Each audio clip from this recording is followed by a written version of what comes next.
أرحب بالوفد الزائر، أهلا وسهلا.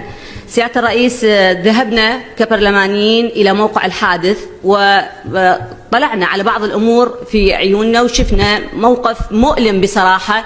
أشلاء من الضحايا موجودة في مكان سياحي لا يوجد فيه بككة، مجرد عوائل آمنة تجلس في ذاك المكان.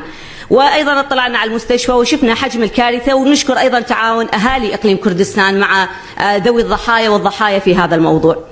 سيادة الرئيس، راح أنطلق من المادة أولا من الدستور التي تتكلم عن أن جمهورية العراق دولة اتحادية واحدة مستقلة وذات سيادة كاملة، نظام الحكم جمهوري نيابي ديمقراطي، وهذا الدستور هو ضامن لوحدة العراق. من هنا راح أنطلق في أول نقطة. بما أنه العراق لديه السيادة ووحدته كاملة، فكل انتهاك لهذه السيادة من أي دولة كانت مرفوض جملة وتفصيلا. ليس لأي دولة سواء كانت تركيا أو إيران أو أي دولة أخرى ليس لها الحق بأن تنتهك سيادة العراق وحرمة أرضه. هاي النقطة الأولى. المادة الثانية من الدستور ثامنا اللي راح أتكلم عنها تقول: يرعى العراق مبدأ حسن الجوار ويلتزم بعدم التدخل في الشؤون الداخلية للدول الأخرى، ويسعى لحل النزاعات بالوسائل السلمية، ويقيم علاقات على أساس المصالح المشتركة والتعامل بالمثل، ويحترم التزاماته الدولية. هل العراق اليوم في وجود البككة هو يحترم التزاماته الدولية مع تركيا؟ يجب علينا أن نراجع أنفسنا سيادة الرئيس، هذا موضوع مهم جدا. الانتهاك التركي لا يقبل تماما، لكن لا يجوز وجود منظمات مسلحة على الأرض العراقية. اليوم الموضوع كبر، وجود البككة ليس موجود في إقليم كردستان فقط، اليوم البككة موجودين في بعشيقة، موجودين في سنجار، موجودين في مخمور. وجود البككة بداية من التسعينات، أنا من منطقة مخمور، كانوا مجرد لاجئين بخيم بسيطة، الدولة يعني فقراء، الدولة تصرف عليهم كلاجئين. لكن اليوم هم فصائل مسلحة سيادة الرئيس. الدولة اليوم بدأت مشكلين ألوية، اليوم الدولة تعطيهم رواتب. عن أي كلام تتكلم لنا اليوم الحكومة وتقول لنا نستطيع أو ما نستطيع؟ لا تستطيعون. تعالوا طلعوا البككة، وإذا جت تركيا تعدت نقدر نوقفهم عند حدهم.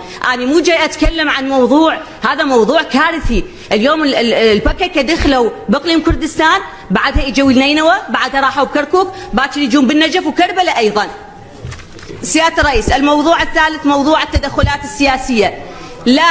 لا نشكك بقدرات جيشنا العراقي، ولا نشكك بولائهم للوطن.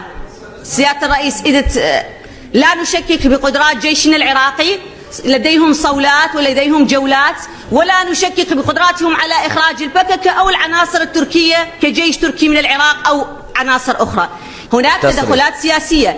كانت هناك اتفاقية موضوع سنجار، وكانت هناك اتفاقية وبإشراف متحدة على إخراج البككة من الموضوع ومسك أرض سنجار من أبنائها وتشكيل لوائين من هذه المنطقة، ولم تنفذ لحد الآن، واليوم 3 سنوات على هذا الموضوع.